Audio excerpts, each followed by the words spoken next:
So, the time has finally come. You're considering getting back into The Division 2, or maybe you've even just picked it up for the very first time. But as always, there's that lingering dread. You're thinking, this game is over 6 years old, there's been dozens upon dozens of updates, reworks, changes. How am I ever going to catch up? Well, you've come to the right place. Hey everyone, Rogue Gold here, and welcome to my comprehensive and complete beginner and returning player guide for Tom Clancy's The Division 2, updated for the back half of 2024 and heading into 2025. Now, there's never a perfect time to make a video like this, as there is always a continual stream of people hopping in and out of live service titles like these where things can change a lot from one update to the next. However, I feel as though right now is a prime time to provide an overall game guide. The main reason being, The Division 2 just released its latest major update, which, among other changes and additions, delivered Seasons 2.0. which, as the name suggests, has revamped the game's seasonal model. This following up a restructuring already done to the entire game's progression and leveling flow earlier this year. So, whether it's the new player experience or the endgame journey, a lot has changed. And with an all-new DLC for the game slated to arrive in just a few months' time, I wanted to take the opportunity to make this guide that can service players who are coming back to the game now, and have it be future-proofed and ready for the big influx of players that are sure to join and return for that DLC early next year.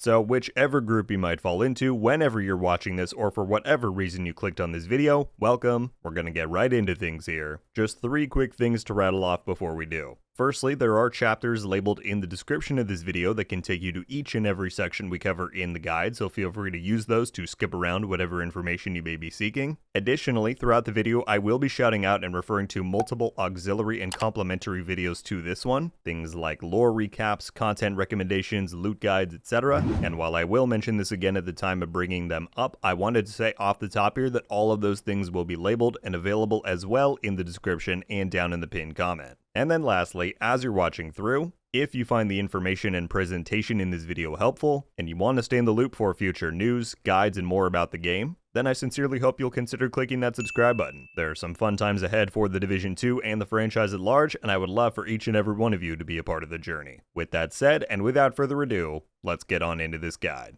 Alright, now the first part of this guide is going to primarily focus on the new player experience and answering many of the top questions and confusions that players are likely to run into during their campaign and leveling experience. So, to kick that off, let us begin with the vital question of what should I or what do I need to buy in order to properly get into The Division 2? Fortunately, with the one endgame initiative that the developers released for the game back at the beginning of summer, the various additions and DLCs for the game got streamlined into just 2 versions to pick between. As outlined on the chart on screen, the base version of The Division 2 includes all of the major content and features that you'll need. That includes the base game itself and the one major expansion released a few years back, Warlords of New York. Now, for the majority of people getting into the game, I think that this version makes the most sense. It'll get you all of the vital content, narrative beats, etc. Alternatively, however, you also have the Ultimate Edition. On top of everything that the base version offers, this also gets you the Ultimate Pack, which is purely cosmetic based, so nothing too significant there, but it also grants you the Year 1 Pass. Now this does have a few enticing elements. For one, you will get an instant unlocking of 3 of the game's 6 endgame specializations. These essentially serve as mini classes and ways to tweak your playstyle, and so while totally doable to unlock these on your own, it is a solid time saver to have these ready and available once you unlock the specialization system. Additionally, the Year 1 Pass comes with 8 exclusive missions called Classified Assignments. The one thing I want to stress with these is that they are not relevant in any major way to The Division 2's endgame at this point in time. They don't serve any main purpose in farming or replayability. They are simply bite-sized missions with some cool locations and exclusive cosmetic rewards. But they are still exclusive missions and content that you will only get access to if you purchase the Ultimate Edition or the Year 1 Pass separately. So I encourage you to weigh the options here and make the best choice for you. The last thing I wanted to note here is that everything I just outlined only applies to current day digital purchases of the game. If you were to find an older physical copy of The Division 2, for example, its contents might vary based on older packages and offers, so in those cases refer to the labeling on the box to determine what might be best.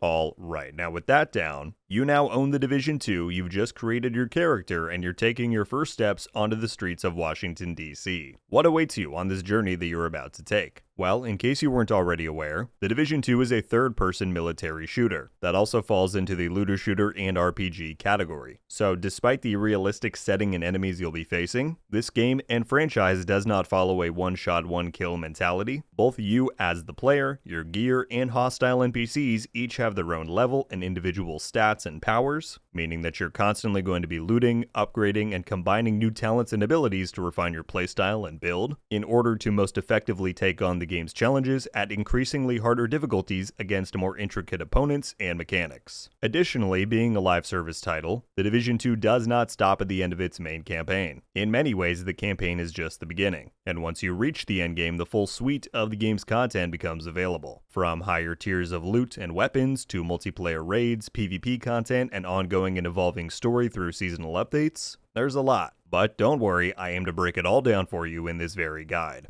Speaking to the campaign and leveling journey specifically, I do have some key guidance and tips to share, which we'll get to momentarily, but I do want to emphasize that I'm a big believer in allowing newer players to organically experience the game as it opens up, and to allow it to guide you to new systems, features, and locations. On that note, I do think that the game has solid tutorial blurbs and menus that will pop up as you unlock new things, but if you ever get confused and want to revisit these tips, you can access and find all of the game's tutorial screens by going into your menu and inventory, and then at the top of your screen tabbing all the way to the right to the tutorial column. Alright, now the first specific thing I want to point new players to actually has to do with the very recently released Seasons 2.0 revamp that I mentioned in the intro. With the changes made, key parts of the Division 2 seasons are available to players starting at level 1, which is a notable deviation from how most looter shooters handle their seasonal content, as it's typically an endgame only feature. If you go into your menu, you can access seasons on the right hand side here, and one of the main screens you'll see is the seasonal journey. Now this is the cornerstone to every new season that the game will have. The journey consists of 7 tiers. Each tier contains 8 individual objectives, of which the player can choose 6 that they want to take on in order to complete the overall tier and move on to the next. Each of these smaller objectives you complete will grant you rewards on their own, like Season Pass XP, materials, and more, and then completing each overall tier gives you a bigger chunk of rewards. The relevancy of me bringing any of this up is that the seasonal journey, and specifically its early tiers, are designed to help newer players become familiar with the game and its complexities. Examples of objectives you might find in here encourage you to try out different types of content. Maybe they'll require you to use a different kind of weapon or skill. Some even dive into the gear and build crafting side of the game, nudging you to learn a few lessons on how to better choose what armor pieces to run. So if not just for the good rewards that you can earn very early on in the game, which will greatly help you as you level and head towards the endgame, I highly encourage you to check out, track, and continue to monitor your progress in the seasonal journey as you level up and progress through the campaign. I promise that it will prove to be very worth your time, both for the overall comprehension of the game and for the physical rewards it will offer. The only other important detail to mention about seasons for now, though, is that through the seasonal journey, you will begin to slowly earn Season Pass XP and rewards prior to hitting the endgame. So again, all the more reason to play into this system where you can, as the pass will grant you even more loot, materials, and more stuff like that will become relevant as you head towards the endgame. Just be sure to go in and manually claim your unlocked rewards there once they become available. With that noted, I do have some other quick tips to offer you for your overall leveling journey. Firstly, one important reminder that I think any new player needs to keep in mind: as you're leveling up, beating missions, meeting new quest givers, etc., it's worthwhile to remember to periodically return to the base of operations and check in with the quartermaster to see what new things you can unlock. Now, the game does naturally guide you here as you begin your journey, but as you continue playing, you're going to continue to rack up shade tech that can be redeemed at the quartermaster, both for new skills to use in gameplay, but also for perks granting you bonuses like increased armor kit and grenade capacities, greater XP yields, new blueprints, lots and lots of relevant and valuable upgrades. So even if the game isn't actively telling you to do so, don't forget to loop back here every so often and see what you can get.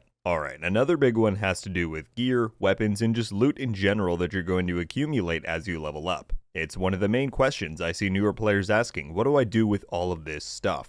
Do I keep it, sell it, deconstruct it, make builds with it? What am I supposed to do? So let's set the record straight right here. As much tinkering and experimenting as you want to do while in the early game, whether it be trying different gear combinations, weapon mod setups, whatever, or with seeing how the different gear augmentation systems work, don't worry, we'll be covering those later, go for it. More exposure to all of this stuff will obviously do nothing but aid your comprehension and familiarity with it all once you hit the endgame where it matters. But that's the kicker, this stuff truly only matters once you reach the endgame. I've seen too many comments over the years from people saying, I'm level 10, I have no idea what I should be running or what set pieces to equip. It truly does not matter. You're going to be leveling up so frequently that the items you earn and have will very quickly and regularly become underleveled, and none of the campaign missions or other content during the leveling experience is going to require any kind of a dedicated loadout. You're just going to want to make sure that you're regularly equipping your highest level guns and armor pieces. With all of the underpowered items left behind in your inventory, I often advise that you just do a somewhat balanced approach between selling your junk to vendors and deconstructing it in bulk for materials. That'll get you going on both currency and material yield, and yet again just begins to teach you the options for later on.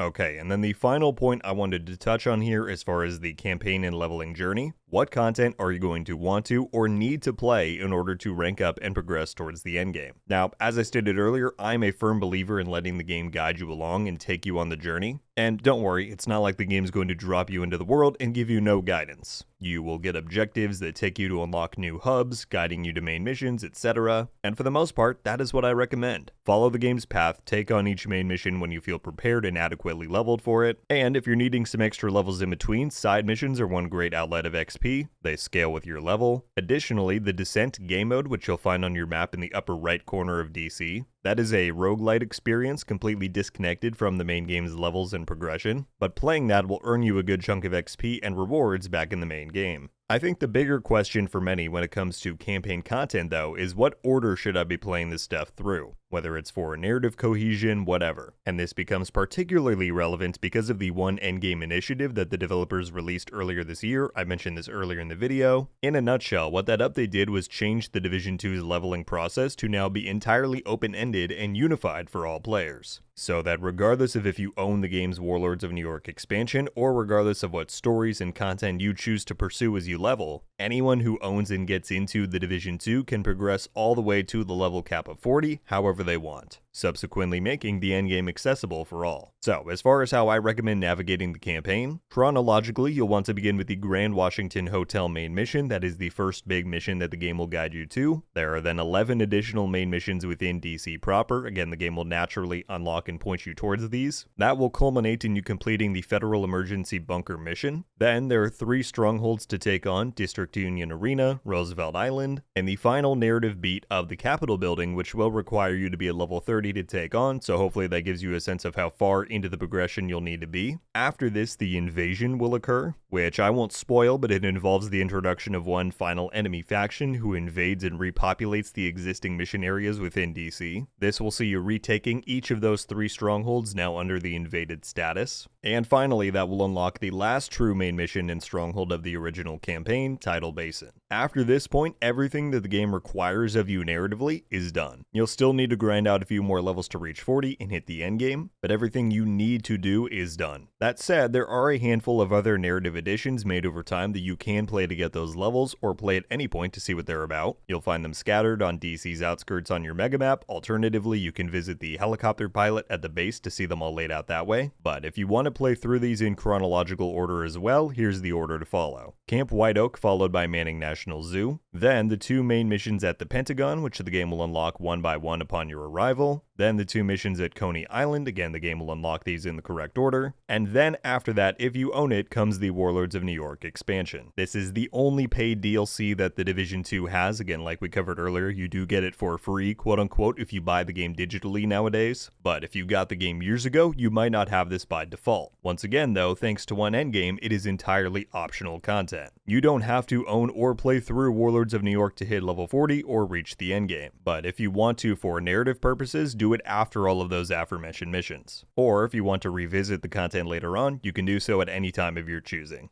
Alright, and with all of those points down, it's now time for us to move on to the true meat of this video, the endgame. This is where, should you choose to stick with the Division 2 long term, you will be spending the vast majority of your time in the game, and therefore why I think it's important to dedicate the majority of time in this guide guide to explaining it. Now, there's one question that I will not be able to answer within this video, and that's one that I get and see very frequently. That being, what should I do in the endgame? That answer is 100% up to you. And that goes for any game within this genre. Looking at a more classic example in the MMO realm, World of Warcraft, from which games like The Division and Destiny draw their most fundamental roots, players flock to that game and spend their time within it for vastly different reasons. Some people have a guild full of hardcore dedicated players who group up every week to tackle the game's most challenging dungeons and raids to try and claim the best loot in the game. Alternatively, you have some who prefer the more relaxed, immersive approach. They log on for a few hours every night, walk around in cities, and craft and sell potions for their chosen profession. You even have people whose sole care is to fish. That's it, cast their rods into a lake of pixels and fish. And while of course those specific examples don't translate to The Division 2, the exact same principles apply.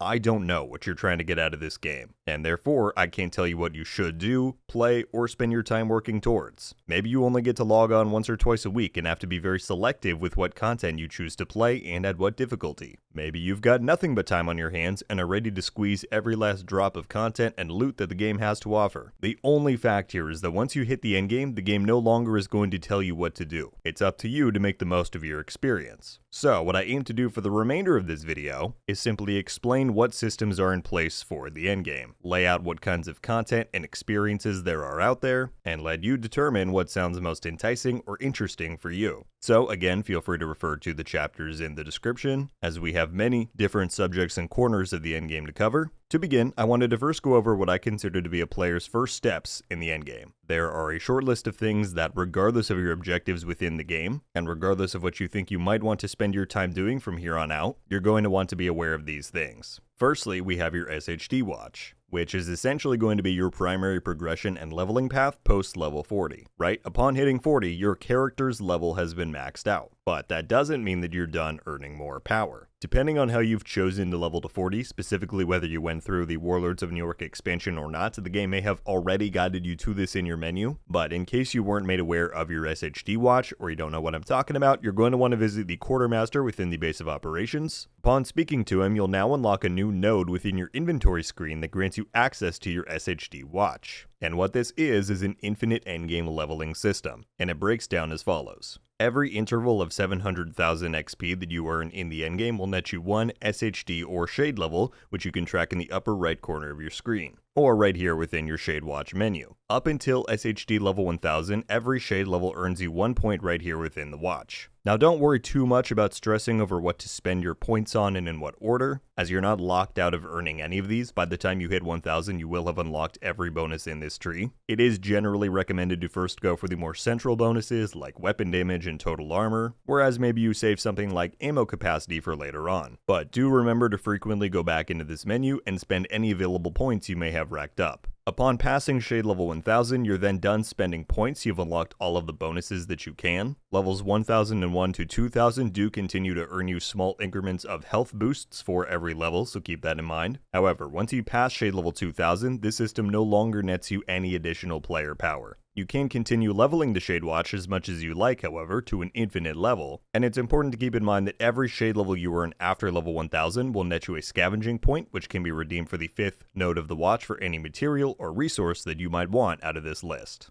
Next important system to highlight, specializations. Now these first unlock at level 30, I want to say, so you might have seen these and become vaguely familiar with them in the latter parts of your campaign journey, but they're primarily an endgame relevant system, hence why I wanted to address them here. Specializations are the closest thing the Division 2 has to classes. They are not nearly as restrictive as a traditional class, right? These 6 specs don't pigeonhole your role or playstyle within the game, but they are relevant parts of your build in the endgame and serve to augment your gameplay experience. As mentioned, there are 6 specializations in total that you can view and manage from the specialization Quartermaster right here within the base of ops. Now the cornerstone of a specialization is your signature weapon. Each spec is tied to the fantasy and playstyle of this big heavy-duty weapon that you get to use in gameplay. The survivalist has a crossbow, technician a rocket launcher, firewall a flamethrower, etc. The actual viability of these weapons in in-game play varies from spec to spec, but the more valuable and important part of each specialization is its perk tree. Again, you can view this at the Quartermaster NPC, but these trees not only grant bonuses like extra damage for weapon classes of your choosing, but also unique perks that basically serve as additional gameplay talents for your build. Each spec also comes with its own unique armor kit variant, giving you new capabilities like sharing the healing with your group, granting you a status effect immunity buff upon application, and more. So these specialization perk trees in particular are very worthwhile to pay attention to and unlock.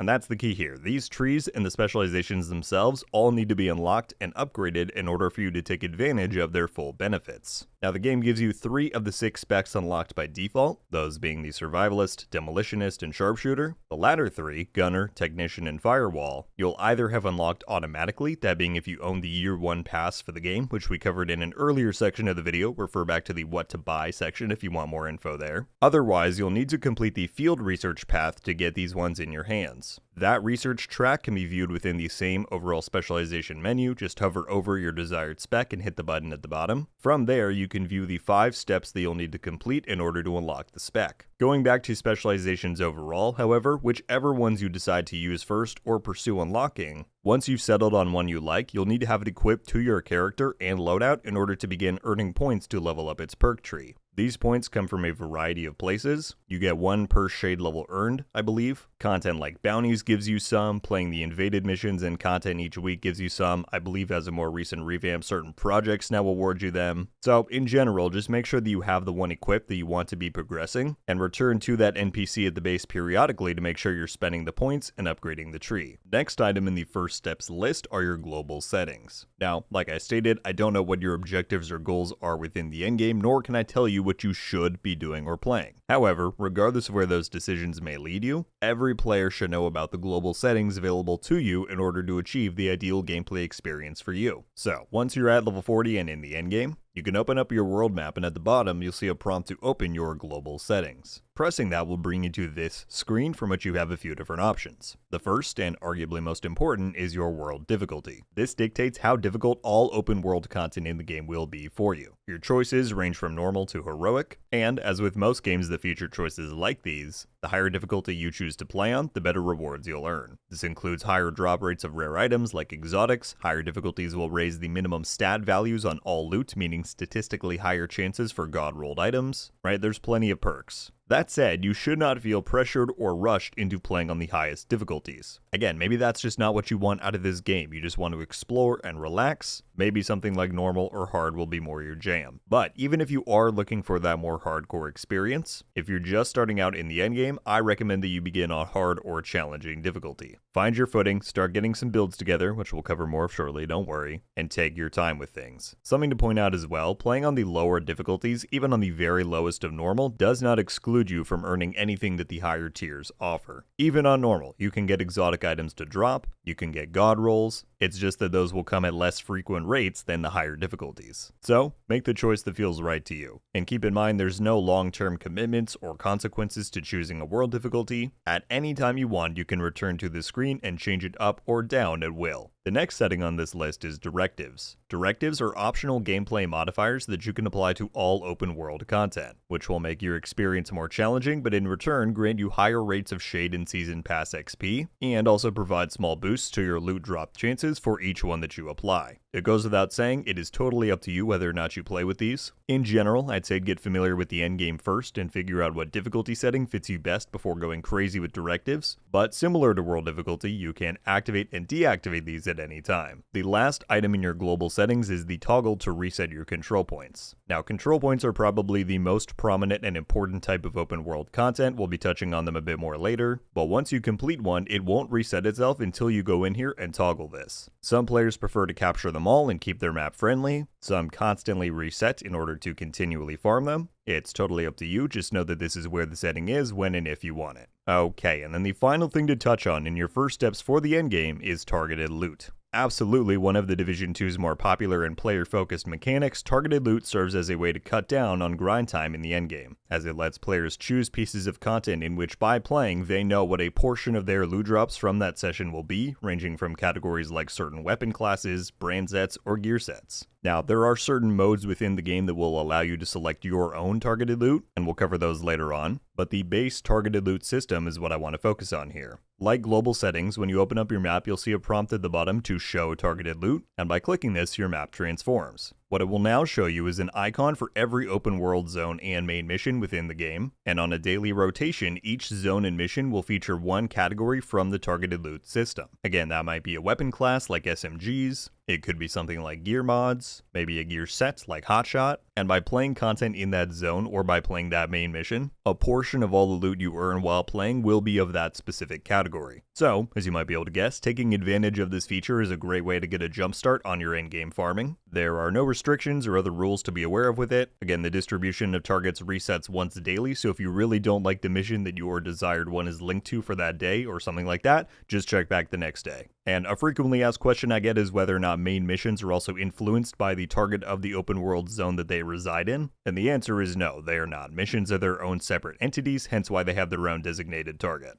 Okay, and with your first steps to the endgame now down, let's shift over to focus on builds and build making. Again, regardless of what your goals might be within the Division 2, chances are it's going to be handy to have a build at your side that matches how you like to play. Or at the very least, it's good to know how the overall system works so that you can begin doing your own theory crafting and experimentation. For any who don't know, a build is the term used to describe your loadout, meaning the totality of gear, weaponry, mods, and skills, everything that you have equipped to your character, and a very fundamental and foundational aspect to the Division 2 and other looter shooters and RPGs like it is customizing and making different builds that ideally perform different functions, play in different ways, and ultimately just allow you to experience the game and the content within it in different ways, which inherently can greatly improve the variety and replayability of what's on offer. And speaking to the Division 2 specifically, there are many build options within the endgame. Options that will drastically change how you approach combat and utilize your kit. You could make a run and gun build, a loadout that sets aside the cover system in the game to focus on getting in the enemy's face. You could make a sniper build, a loadout that focuses on some of the highest damage tiers in the game, allowing you the potential to one-shot some of the toughest enemies out there. Maybe you want to lean into the skill fantasy. You could make something that empowers your seeker mines, turrets, or drones to destroy your enemies with the technology at your disposal. And we haven't even touched on the other player roles. You could be a support player, a dedicated healer, a tank with a ballistic shield. As I said, there are virtually endless options. But in order to get to the point of making and theory crafting these builds, you need to know how the system works.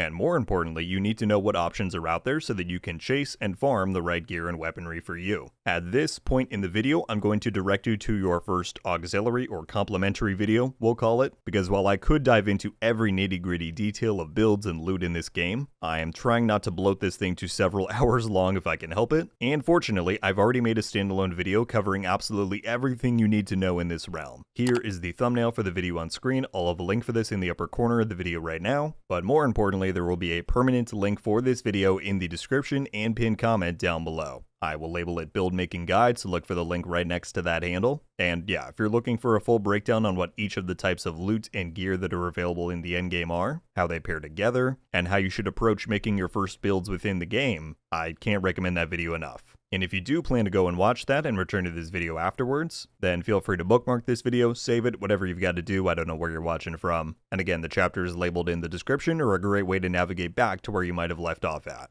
Moving on from the mechanics of loot and builds, however, what I want to dive into next are the various ways that the Division 2 offers you to augment and upgrade those loot pieces and builds, because there are several. The overall umbrella that these systems can be accessed under is called tinkering, and you can access the tinkering menu in one of two ways. Either you can approach the dedicated bench for it here within the White House, or out here beneath the helicopter pilot, but probably most convenient for most, you can access this directly from your menu. And everything we're about to cover with all of these systems can be done from anywhere in the game right from your menu. So if you're out on the go in the middle of a loot farm and you want to go in and re-roll one of your pieces, if you want to go in and donate something you just picked up off the field, you can do it all, no problem. The way you access it is to go to your main inventory screen, and then at the bottom you'll see a prompt to open up the tinkering station, and this will take you straight to where you need to be. There are 3 different menus and systems to break down here, but let's begin with tinkering itself. Tinkering allows you to do 2 different things with your gear pieces and weapons. Firstly, any item that is not of exotic quality will cover a separate system that exotics have later on, but for any other non-exotic item, tinkering allows you to recalibrate one of its stats or talents, meaning you can pick any one of its attributes, and from the selections available, which we'll cover momentarily, pay a small fee of credits and materials to apply that selection to the item. Two things to keep in mind with this. Recalibration is not a one-time thing, meaning if you change a stat to be something else, but then later on you want to change it back or change that stat to something else, you can do that no problem. You'll just need to pay the fee again. However, once you select a category on an item to recalibrate, whether that is its core attribute, a regular attribute, a talent, whatever, going through with that selection means that you will no longer have the option to recalibrate any other category on that specific item. So just keep that in mind when you're choosing what to swap around. The other function that tinkering offers you is optimization. And what optimization allows you to do is raise the stat values on any item of your choosing, even exotics. If you want to raise an item's damage, armor, skill haste, hazard protection, whatever it may be, you can do it. This is a very costly system though, keep that in mind, and it does require some of the game's more rare materials and resources in order to do. So for the most part, optimization is a tool you likely won't be using much of until you're a lot farther into the endgame and have locked down a few key builds that you plan on sticking with long term. One final thing I wanted to point out with the tinkering feature here that will likely save you a lot of time while playing is that instead of deciding on a piece to modify and then going into your tinkering menu, navigating to the correct category and having to find your item, if you go in and hover over whatever specific piece you're looking to recal or optimize, you can press that same button that would normally take you to the tinkering menu at large, but because you're hovering over one specific piece, the shortcut will instead port you directly to the menu and page where you can modify that specific item. So, as I said, at least for me, this is a huge time saver when I'm crafting and experimenting with new builds. Taking a step back, however, there's one important thing to discuss tangentially to tinkering, and that is how you acquire the roles and stats needed in order to recalibrate and optimize your items. And that happens within your library. So, within the second tab of the overall tinkering menu we're looking at, the library is a system where you can collect and store stat rolls and talents for every gear slot and weapon class in the game. What does this mean, or why does it matter? Well, your options for recalibrating and optimizing are only as wide as the amount and quality of the stats and rolls that you have saved within your library. So, let's say for example that on masks, I have a 4% critical hit chance roll as well as an 8% skill haste roll saved in my library. That means that if I were to loot a mask that I really like and I wanted to recal one of its stats to perfectly fit the build that I want to use it on, my only two recalibration options are going to be 4% critical hit chance and 8% skill haste. Additionally, you can only optimize any given stat up to the value at which you have it saved within your library. So let's say my ACR assault rifle has an 11% damage roll on it. If I have not gone in and saved an assault rifle damage roll into my library, then I will not be able to optimize that stat whatsoever. If I've gone in and saved a 13.2% damage roll, let's say, then I would be able to optimize that ACR's damage up to 13.2%. But you can only optimize rolls to their maximum values if you have that maxed out roll saved within your library. So the next question becomes, naturally, how do I save these rolls into my library so that I can start modifying and perfecting my builds? It all happens within the library tab of the tinkering menu. You go in there, click on any weapon class or gear category. It'll then display the different categories for that between core attributes, regular attributes, and talents if applicable. Clicking on any of these again will break down every possible option for that category. Now the way that you actually get the rolls that you want stored is that you have to take that specific stat roll or talent from a piece of loot, extract those, and that action then permanently stores it within your library. Two important things to note here. First, extracting the stat you want will destroy the host item in the process, so be very mindful about what stats you want to extract and from what items. On the bright side, however, as stated, this action is permanent. Once you store a stat within your library, it's there forever and can be used an infinite number of times for recalibrating and optimization. So this entire system and process of farming and storing stats and talents within your library, it is a finite process. And after a certain amount of playtime, you'll acquire and store most of the things you'll need within your library, meaning that you can tinker to your heart's delight from then on out. But the overall library system and the process of extracting stats and talents is a very common and highly recommended general goal for new players to the endgame, and it's important to point out that the game offers various helpful UI indicators to make it easy to tell while you're playing and looting whether a loot drop has something you might want for the library. There's two things to watch out for here. Firstly, when you approach a loot pillar, if you see a little up arrow symbol on a piece, and I'll show it on the screen here, that indicates that an item has a god rolled or maxed out stat roll on it. So that's one easy way to help prioritize loot importance. And then secondly, on all weapons and gear in the game, you'll notice small arrows placed below every stat bar. And what this indicates is what role you have saved for that specific attribute within your library. So, for instance, if I were to get a 9% critical hit damage roll on a pair of knee pads that have dropped, and the little arrow was to the left of the red stat bar, that would indicate that in your library, the roll you have saved for crit damage on knee pads is lower than 9%. Meaning, if you have no other purpose for that item, it's going to be worthwhile to pick up and extract that attribute. Alternatively, if you got that 9% crit damage roll and the arrow was to the right, then that means that you've already got a higher roll saved within the library. These stat bars fill up from left to right depending on how good the roll is or how close it is to being maxed out. So yeah, be sure to take advantage of those helpful arrows to expedite your looting process and the time it would otherwise take you to check what you already have saved within your library. And bottom line, for this whole section of the guide, don't ignore the stat library. Be sure to prioritize filling it up with attributes and talents so that you can start customizing and taking your builds even further.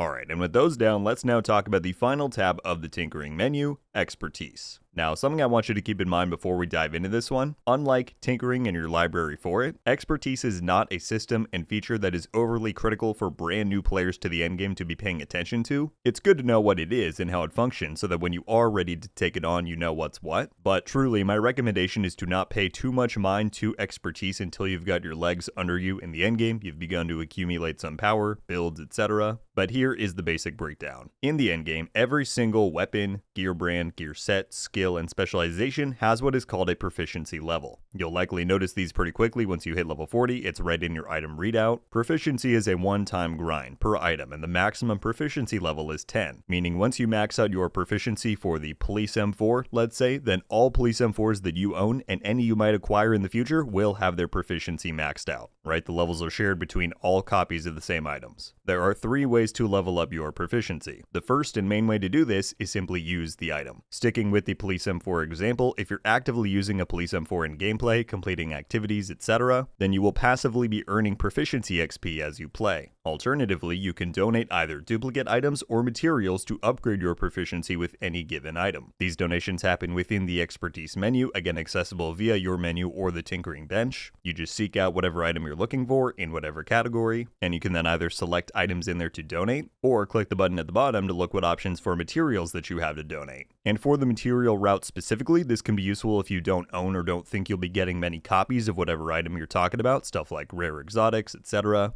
I'm sure the question that everybody is asking though, why do I care about proficiency? Why would I want to level it up on my items? Well, gaining proficiency levels across all of the items within the expertise system allows you to begin upgrading individual items within your build. And those upgrades grant you additional damage for weapons, additional armor values for gear pieces, and bonuses like additional damage, healing, or other relevant bonuses for individual skills depending on their functionality and purposes in gameplay. So certainly there is benefit to investing into this system long term, as it allows you to gain upgrades and power that your builds otherwise will be without. However, some important things to keep in mind. For one, it takes a long time and a lot of grinding to be able to even have the option to purchase those upgrades. Remember those proficiency levels that we talked about? Within the expertise menu, on the left side, you'll see where it labels your overall expertise level, with a numeric and visual counter showing your progress to the next level. Every 1 proficiency level you earn on any item within the system adds 1 to this counter. So each expertise level will take you, I want to say it's 200 or more proficiency levels when you're starting out to rank up. Here's the catch, only items that have maxed out their proficiency level, meaning it's a level 10, are eligible to be upgraded via expertise. However, you can only upgrade a fully proficient item equal to the number of times that your expertise level is. In other words, if your expertise level 0, you cannot upgrade any items in this system, even if their proficiency is maxed out. If you get your expertise level up to 3, let's say, then you can upgrade proficient items to expertise level 3, but not beyond. Your ceiling for upgrades is tied to your expertise level. And as you might have been able to figure out as we've been going through this, you're only going to achieve a high expertise level if you commit to using and or upgrading all of the items within the expertise system. So this isn't a case where you can just use the same 1 to 2 builds and handful of items between them and expect to soar within the expertise system. Eventually, you will have to branch out and either use or farm proficiency levels for stuff that you don't use often or own altogether, even if your goal is only to upgrade those aforementioned 1 to two builds. Another note with all of this, these expertise upgrades are not cheap.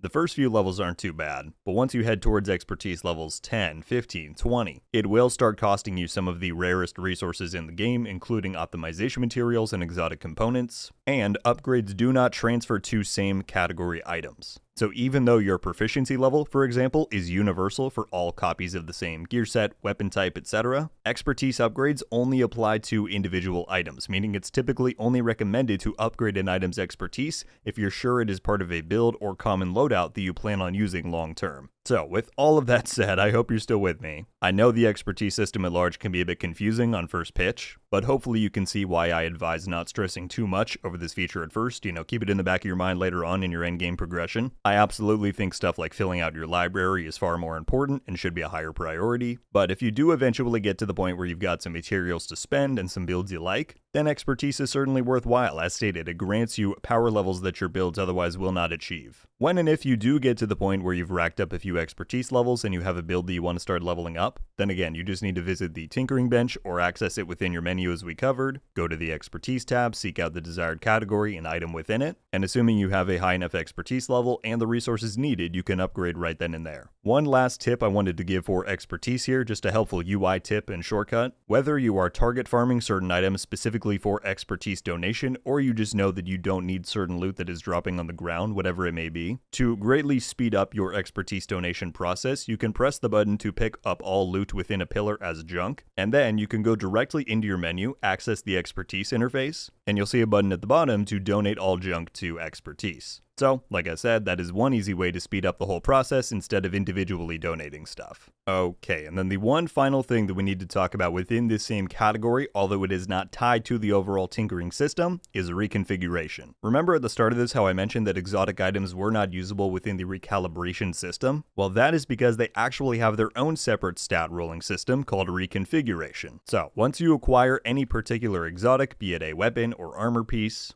then by visiting Anaya here within the base of operations, she is the NPC placed right beside the crafting bench, you should find a blueprint within her inventory for that exotic in question. Once you purchase that, you can then turn to the crafting station here, and for whatever category item you're looking at, so let's say an exotic weapon, for example, you'll want to click on the weapons category and then navigate down to the diamond icon tab near the bottom, and here you'll find all of the exotic reconfiguration blueprints that you own for weapons. Similarly, if you're looking for an armor piece, choose the category, let's say we're looking at the tardigrade chest piece, so we click on chest pieces, scroll down to the diamond, it'll be here, again assuming you've bought the blueprint. Now, reconfiguration works a little differently than recalibration. This system does not allow you to choose what roles you swap out on your exotic items. How it works is that by clicking the reconfiguration blueprint for your desired item, you then slot that item in, and by paying the fee, which is a bit spendy at one exotic component per reroll, the game then destroys your old exotic and gives you a brand new one. This new exotic is given a completely random reroll. What does this mean? It means that if my item the first time had average rolls on every bar, right middle of the road, then reconfiguring it makes it just as likely for those rolls to go up as they are to go down. Okay, so there's no guarantee that reconfiguration will for sure help you out or give you what you want. But aside from optimization, it is the only way to reroll and augment your exotic stat rolls. The other main benefit of reconfiguration is that every exotic weapon in the game comes with a random attribute in its third stat slot. So if you were to get a chameleon, let's say, with swap speed, but you really want a more potent attribute there, like damage to armor or damage to targets out of cover, then instead of going out and farming a new one, you could pay to reconfigure the one you already have and hope to get that roll. At the time of me making this video, only exotic weapons have this randomized stat feature across the board, again for that third slot. As far as armor pieces go, they're still rolling out that availability. So for the vast majority of exotic gear items, they have entirely fixed stats, meaning reconfiguration can help you get higher rolls potentially, but it will remain the same physical stats that the item already has. Again, however, this might have changed if you're watching this video far into the future.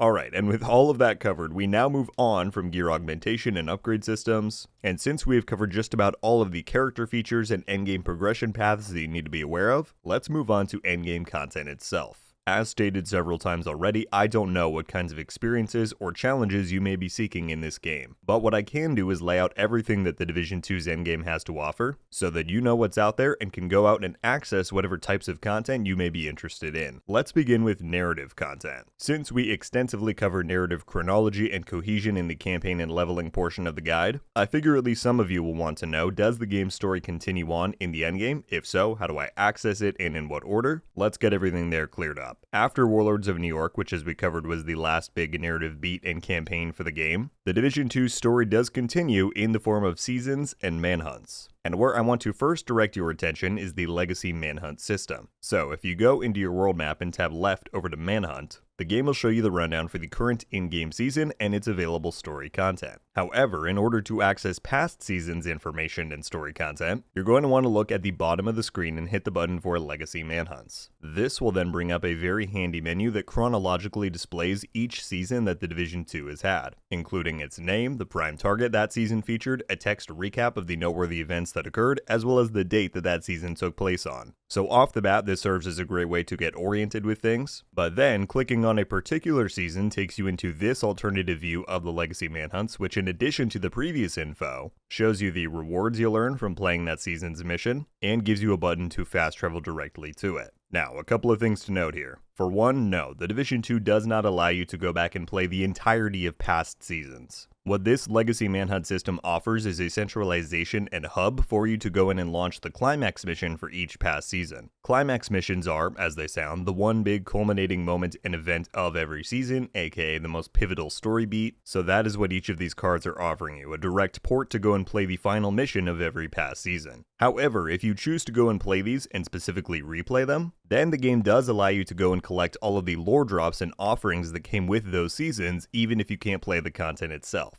For every boss that you kill within a climax mission, regardless of what season it is, they will drop you one comm. And by the way, if you're unaware about what comms are, they're basically the Division 2's primary narrative delivery system. You can find all of the ones you own by going into progression, tabbing over to collectibles, clicking on comms, and then you can find each category and play any specific comm here. You'll see that every season has its own category within here. To begin, you'll likely have 0 in each of them. But yeah, if you want to grind these Legacy Climax missions, each boss kill in each one will give you one comm for that specific season. So as far as the narrative chronology here, the Warlords of New York expansion is really the setup for all following seasons. After that, you then want to begin with the Jupiter Manhunt for the Shadow Tide season, and then simply follow the dates chronologically down the line towards the most recent. With that being said, however, even by playing through these climax missions and by farming and listening to the comms, chances are you're still likely going to have some confusion as far as the overall plot and characters. So if you're interested in the ongoing story for the game and you want a bit more of a focused and concise recap on what's happened, then I highly encourage that you check out this lore recap video that I made earlier in the year. It specifically focuses on the relevant and need-to-know information for the current storyline we are in, beginning with background context and stuff from the Division 2's main campaign, and going through each season's main events up through Year 5 Season 3 Vanguard. So, as with all of the other videos I'm plugging here, the link for this one will be down in the description and pinned comment next to the story recap tag. The final thing I wanted to mention as far as narrative is that once you are finally caught up with all of the story that has happened leading up to our current point in time, then participating in each current season's story and events is super easy. You're just going to want to visit the same Manhunt tab on your map that we went through earlier to access Legacy Manhunts. This shows you each of the available scouts for the game's current season. These scouts unlock once per week, there are 14 in total, but you can take them on at any pace you'd like. They accumulate and are available until the very end of a given season. And there's 2 incentives for completing these scouts. For one, each of those 14 scouts completed awards you with 1 lore comm so that you don't have to go back and farm it with the climax mission later on once the season concludes. Additionally, completing all 14 scouts is how you unlock the season's climax mission. It will become available via the legacy system once the season concludes, but if you want to follow along with the community as the new lore and story drops, and not have to dodge spoilers, then it could be a fun thing to partake in while the season is live.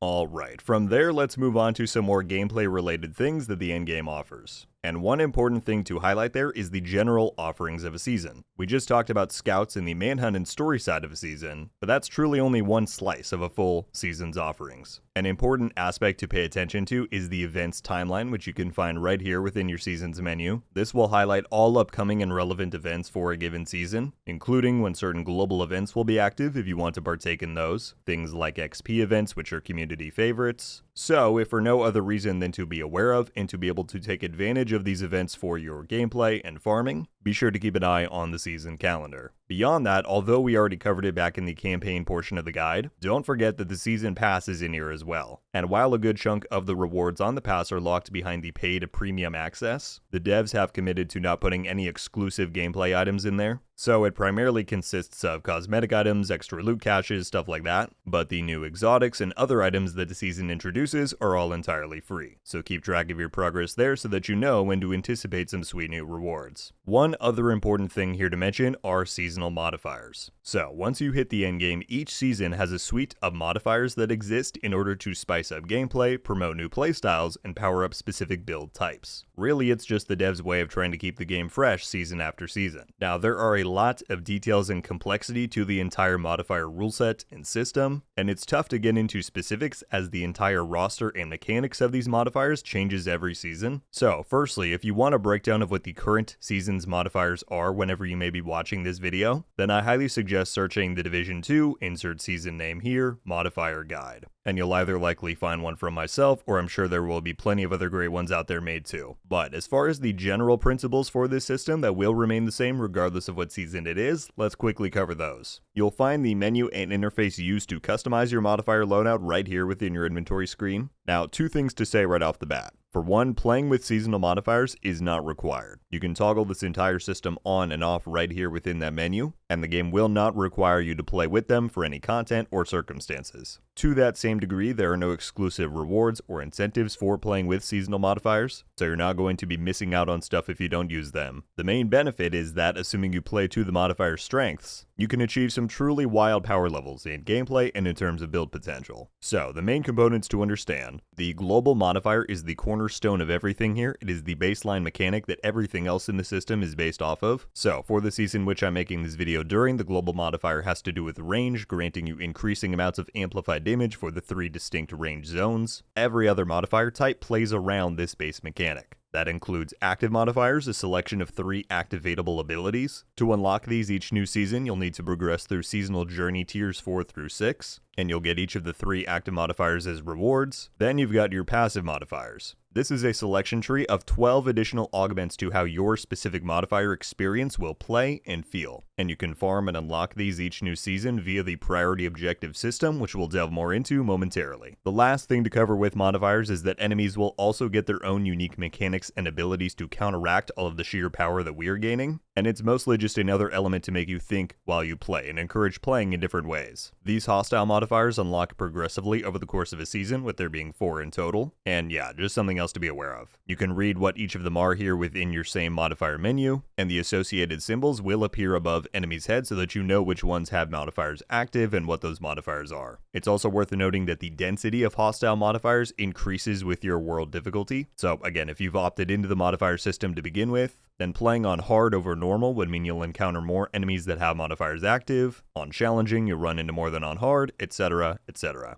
Alright, now with season related items down, one of the last big overall topics I want to cover in this guide is objectives. Right, as we said, the game will no longer be telling you what to do once you reach the endgame. So, beyond following along with story releases and progressing through new seasons, what should or can you spend your time doing? Let me first direct you to projects. If you open up your world map and tab to the left, you'll find your projects, and these are your daily and weekly game objectives. Similar to bounties if you've played Destiny, quests if you've played World of Warcraft, every game has a different name for them. Now, these are in no way mandatory, and you can completely avoid projects if you like. However, for one, they're a very easy way to narrow down what you might want to spend your time doing when you log in, as most of the Division 2's endgame modes and general content have a daily or weekly project associated to them. So, for example, if you like open world and mission content, there is a daily and weekly project that will filter several different objectives and locations under that umbrella. If maybe you're a fan of the Summit game mode, a randomized 100-floor dungeon-like climber, there's a weekly project that sees you completing 15 floors of that. Or if you like some higher intensity gameplay and the threat of PvP, there's daily and weekly projects for the Dark Zone and Conflict. It is entirely up to you which of these you might want to complete if you even want to at all, but thanks to a revamp done to the system earlier in the year, projects are now quite rewarding. Many grant you exotic components, one of the rarest and most lucrative resources in the endgame. You can get stuff like recalibration, optimization, and exotic caches. Weekly projects are also one of the few sources of Season Pass XP, so that can be another reason to take these on. So, bottom line is that if you want some guidance as to what to play in the endgame and what to direct your time towards, aligning your gameplay and content played with what the available projects ask of you is a great way to earn extra rewards and maximize your time efficiency while playing. In a similar vein, let's then talk about priority objectives. Now, this system just got added with the latest major update to the game, but it is a feature that has already proven its worth in terms of time, challenge, and reward. Within your season's menu, you'll see a tab for priority objectives that you can scroll to, and here you'll be met with this screen. So, priority objectives are a randomized objective launcher that serves to give you more direction in the endgame and hand out some decent rewards while it does. You're going to be met with a choice of 3 encrypted objectives when you go here. The only information the game will give you is what category of objective you're looking at, so something within the open world, a stronghold, a game mode. It'll tell you the estimated time to complete that objective so that you know what sort of time commitment you're signing up for, and then the reward. And these can range from simpler stuff like Shade XP or material bundles, to some much more desirable picks like passive seasonal modifiers if you're trying to farm those out, or even random exotic items. Similarly to weekly projects, Season Pass XP is one of the rewards you can get here, so this system is one of, if not the most direct ways to farm levels out for that. And yeah, if you've logged on and are looking for something to kill 10, 15, 20 minutes with, this system excels at offering quick objectives for good rewards. And it's just another feature and layer that you can try and align with stuff like different projects or even global events to truly get the most out of your time spent with the game. All right, we covered projects, we looked at priority objectives, but that's really just scratching the surface. As I alluded to earlier in the video, and you likely know yourself from playing and seeing online coverage, The Division 2 offers an expansive roster of different endgame modes and content. There's big-scale 8-player raids, smaller yet similarly difficult challenges in 4-player operations with incursions. You've got legendary difficulty missions and content pushing your builds to the max with heightened and powered-up enemies. There's a variety of distinct game modes, between Countdown's fast-paced 8-player strikes, Kenley College's slow and methodical puzzle-based challenges. Descent is an entire beast of its own if you want to try a completely separate roguelite experience. There's PvP, unique boss hunts, right? There is a ton. And as I will say one final time in this video, I do not know what sorts of experiences might interest each one of you listening, nor would I even care to try and guess. Everybody wants something different out of this game, and that's kind of the beauty of it. There is something for almost absolutely every type of player. And that, I think, is a big part of why The Division as a franchise has remained so beloved for so long. That being said, I've got 2 things to say here. Firstly, I highly encourage that you go out and explore some of these vast content offerings on your own, right? Video games are built upon discovery. Don't let me or anyone else try and sell you on what's worth trying out, because my least favorite activity in this game could be your absolute favorite. So 100%, I encourage and hope that you will take some time to try out the endgame's different content offerings and see what clicks for you. Maybe use systems like projects and priority objectives to give you a reason to go out and do these things so that you're getting an additional reward layer out of it. But just go have fun and see what's out there. Now, with all of that being said, I won't leave you completely hanging. For those of you who are looking for that more classic looter shooter endgame experience, you want to play modes and content that will get you a lot of loot and will serve well in expanding your character's arsenal with resources, blueprints, and other upgrades, then I'm happy to say that I do have a complete recommended endgame content guide video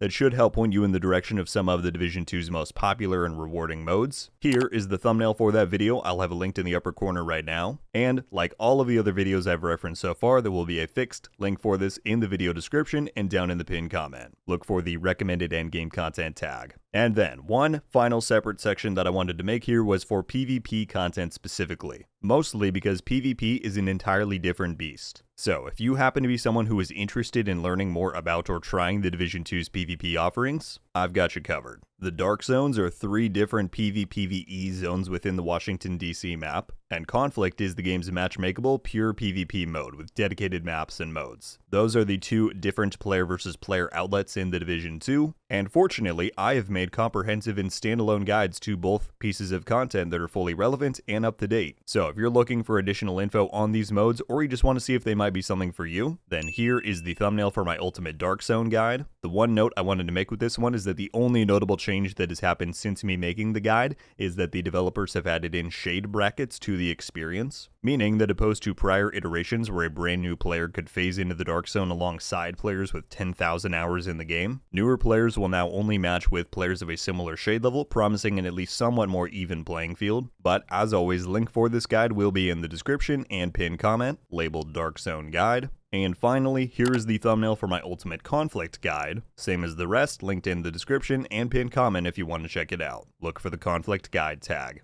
And there you have it, my friends. At long last, you have reached the conclusion of this Ultimate Beginner and Returning Player Guide. You're now cleared to join the ranks of the Division. I sincerely appreciate all of you checking out the video, and I deeply hope that it proved useful in getting you reacquainted or to learn about The Division 2 for the very first time. There's no easy way to consolidate the vast amount of information and systems and explanations for how this game works and pieces together, but I tried my best to keep things concise while going through all of the necessary information. That being said, any feedback you may have, feel free to leave it down in the comments below. If you are a new or returning player yourself and after watching this you have further questions or curiosities about the game, then I certainly encourage you to leave those comments below and I will do my absolute best to respond and help out where I can. Lastly, if for any reason there are more veteran or longtime players listening to this, then I would be beyond appreciative if you would take the time to leave your own advice and guidance for newcomers, especially if there's anything you think I missed or glossed over in this guide. This community is at its best when collaborative and supportive, so let's try and recreate that spirit here as much as we can. Have a great time on your Division 2 journey, my friends. Best of luck,